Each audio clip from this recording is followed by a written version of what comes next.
Mason. How y'all doing this morning? Oh, good, I hope.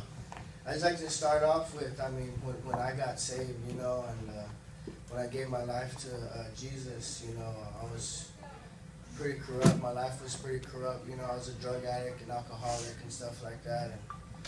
And, I really didn't, care for church, care for God, My thing was, if I'm going to go to church, I'm going to be a hypocrite because I'm still going to do the same thing, that I do on the weekends and stuff and every day. So when I decided to give my life to God, I said, we're going to go all in. We're going to, really change our lives. And that's what we did. And along the way, I would call my brother. I was never really close with my brother at all, Sometimes we really hated each other, We wouldn't talk, for a year, 2 years, and I would just tell him, hey, bro, this is what God's doing in my life, and he could do the same for you.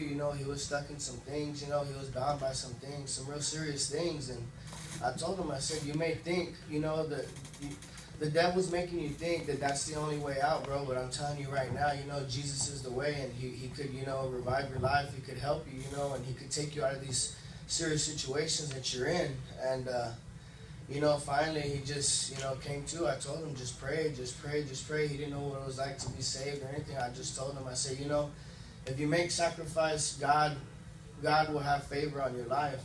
And that's what he did. He made sacrifice, He's telling me, along the way that, I need to get out of Corpus. I need to get out of Corpus. I said, pray, bro. I said, buckle down. I said, pray. I said, you might not know what it is, but get a prayer life and, use it and just ask God what you need and demand it. But you have to make sacrifice in order for him to, give you what you want. And sure enough, he made sacrifice, and God gave him a job over here, close to San Antonio. He says, hey, bro, I'm coming to San Antonio. I need a place to stay. I say, you're more than welcome. He comes. He starts listening to the word. At first he's like, hey, bro, I'm just here to support you. And, this ain't my thing. And I said, all right, that's cool. Just come to support me, And sure enough, God dealt with his heart. God dealt with his, his life. Mm-hmm. Comes to get saved. And, I really think God is speaking into his life just like he would speak into anybody's life if they seek the word and if they really buckle down, make sacrifices in their life, and really just go toward what they really need in life and not what they want. And I think that's what my brother realized is what he needed in his life and not what he wanted, because there's two different things, what you need in your life and what you want in your life. And what he needed was Jesus, and when Jesus is in your life, he'll tell you what you want, and he'll tell you what you need. So, I think that's what he's coming to realize, and I can't wait for him and his new wife and his family to join us in church service, and, it's going to be a good thing. But I thank God for all that, and I thank Jesus for all that. Amen. Amen. Yeah. Praise the Lord. And so it was an interesting time there. They had maybe 40, 50 people there. Strangers, some of them I'd seen before. A lot of them had never seen.